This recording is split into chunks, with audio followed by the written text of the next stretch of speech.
Hi, Phoenix family. My name is Kate Howe, and I am a licensed clinical social worker. Today, I'd like to explore cognitive distortions. That is our negative thinking. So most of us have no idea that we even do this, but today, hopefully, I will give some examples and you can identify for yourself what are the negative thoughts that you might have that's causing unnecessary stress in your life, unnecessary emotions that might be more intense than they need to be. So I'm going to share my screen with you so you can see some of the examples I'm going to be talking about today.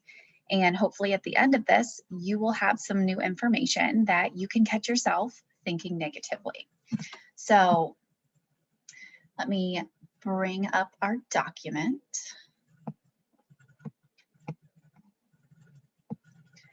All right, so these are some of the cognitive distortions that we're going to talk about today. So first, we have magnification. That is when we tend to exaggerate or make something out to be way bigger than it might be. So for example, I might magnify how I think I did on a test. So I might make a really big deal out of, oh my gosh, I definitely bombed that test and I can't believe that this happened to me. I'm going to fail the whole class. So it just made this situation bigger than what it needed to be. And for one, we don't even know that we failed the test. So that's also a jumping to conclusions, which we'll get to a little bit later. The next one is minimizing. So minimizations is when we do the opposite of magnifying. We minimize or make the event smaller than what it truly is. So for example, let's say that a coworker decided to take credit for something that was yours, and you kind of just brushed it off and were like, not a big deal. It's okay. Yeah, no big deal. But really, like, you put a lot of work into that project or that assignment, and that person took recognition for it. So when we minimize, we make something less important or smaller, or just kind of maybe brush to the side something that really is a big deal and we do need to address it. So something that takes the magnification a step further is our catastrophizing. So I'm highlighting that right here with my little mouse. So catastrophizing is a catastrophe, okay? So we are making the situation something like a disaster. Maybe it's seeing the worst possible outcome or possibility of a situation. In our mind, we're making that to be what's going to happen.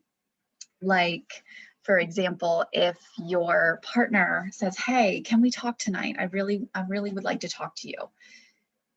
We might start to think, oh my gosh, they're breaking up with me, which, you know, we don't know that. And depending on what has happened recently in the relationship, that might not even make sense at all. So I just catastrophized that text message to say, hey, we need to talk, to something huge, and it might not have anything to do with that. So I created extra stress that was unneeded. So we just went over magnification, which is exaggerating, minimization, making it less important, and catastrophizing, which is a disaster.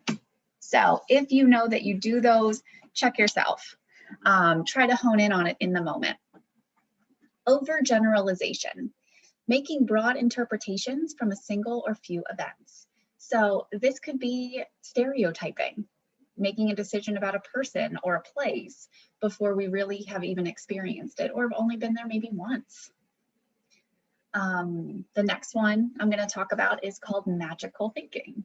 So this one always, I think, makes us giggle a little bit in the sessions that I do, because we're like, ooh, magical thinking. But magical thinking is really creating this connection between two things that don't go together at all. The example here on this handout is, I'm a good person. Bad things shouldn't happen to me. Well, as we know, in life, things happen, good and bad, to people, and there's no really rhyme or reason whether you're a good person or not. So this is an example of magical thinking because they really don't influence each other. The next one, in my experiences, has been a really big one for a lot of people: personalizing. So the belief that one is responsible for events outside of their control. A lot of times, I know I do this, and I'm sure other people can agree with me, we take on things that we have no control over or that just aren't ours. So in this example, my mom is always upset. She would be fine if I did more to help her. That person is looking at mom's emotion and thinking, oh, it's my fault for why she's so upset, which, you know, I'm not sure why this mother is upset, but it might not have a lot to do with that. Maybe it's a piece of the puzzle, but not the whole thing. So when we personalize, we're taking on something that's not ours. All right, this next one, jumping to conclusions. This is 2 parts, and this is really assuming, essentially. So we assume in 2 different ways. We either mind read or we fortune tell. So mind reading is we are assuming how someone else thinks or feels. And fortune telling is that expectation that something is going to turn out a certain way. In this case, it's turn out badly, because typically the bad, when we're thinking how something might turn out badly, that provokes those unpleasant emotions that we might experience. So essentially, assuming, mind reading, and fortune telling. So if we have already decided how someone is thinking or believing, or how something is going to turn out without the evidence, it sometimes steers us into this direction that's not true, and again provokes those emotions that are unnecessary. Emotional reasoning. This is the assumption that emotions reflect the way things really are. Emotions and facts can be pretty different. So a lot of times when we're processing in sessions, I look at things in a way of my emotional standpoint, my logical standpoint. Okay, so this is how I'm feeling about this situation, but these are the facts.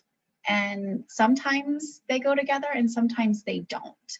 So for example, I feel like a bad friend, therefore I must be a bad friend. Well, okay, so maybe something happened and I'm feeling like a bad friend. Okay, so maybe I messed up, so I'm feeling like a bad friend.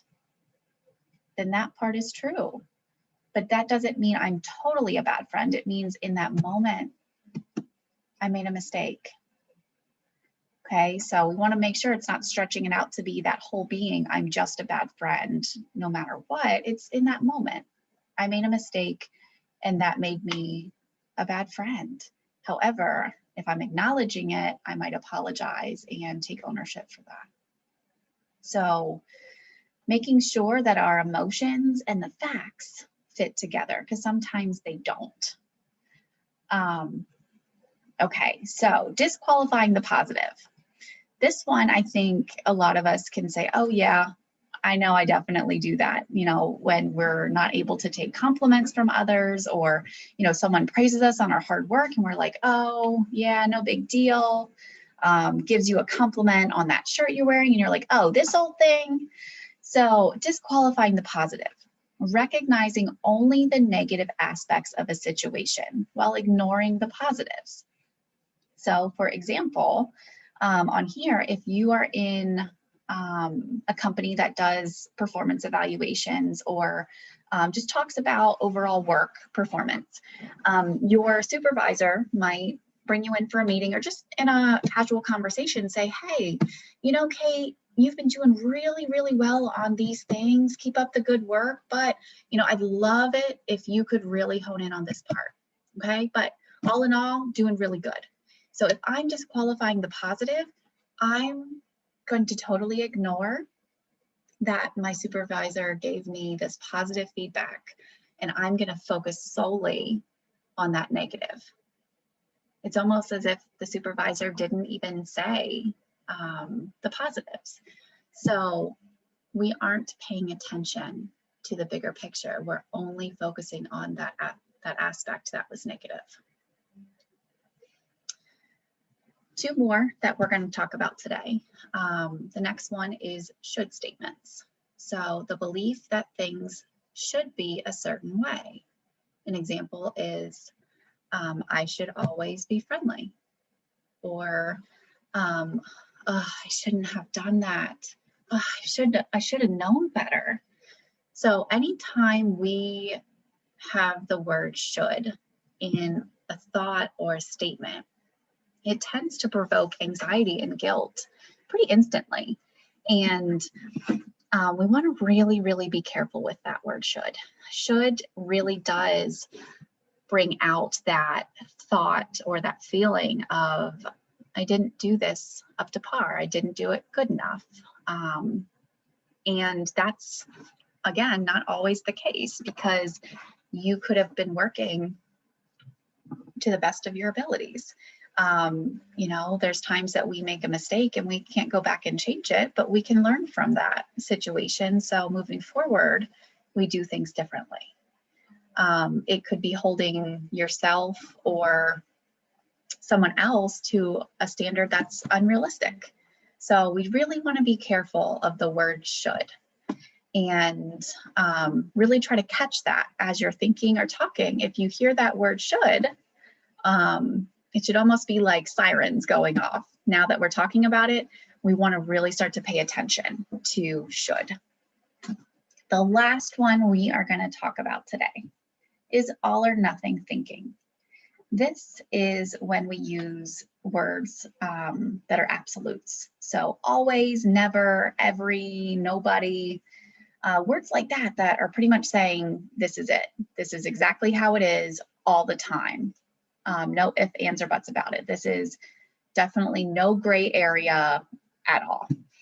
I never do a good enough job on anything. That was a really, really big all or nothing thought. So I never do a good job. That's like absolutely never, ever, ever, ever. And I don't think that that's necessarily true either. You know, there's times where we're utilizing our strengths and we're giving it our best efforts and we do a really good job. There's other times where we're just having a bad day, or this is one of those things where it's not my strength, but I'm trying my best.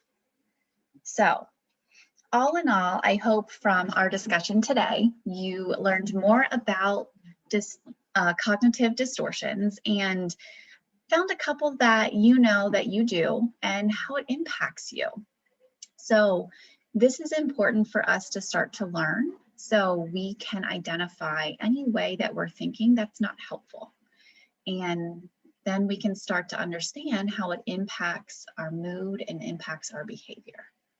So the more we know about our thinking and the more we pay attention to our thinking, the more we can have a positive, realistic, and helpful perspective on things. So I look forward to doing another video on how do we deal with our cognitive distortions. So once we catch ourselves thinking negatively, what do we do then? So in my next video, I'm going to be doing another just refresher on the distortions, and then we'll talk about how do we restructure and reframe our thinking so we can have more helpful, realistic thoughts. So thank you, Phoenix family. I appreciate your time today, and I will see you in our next video. Bye.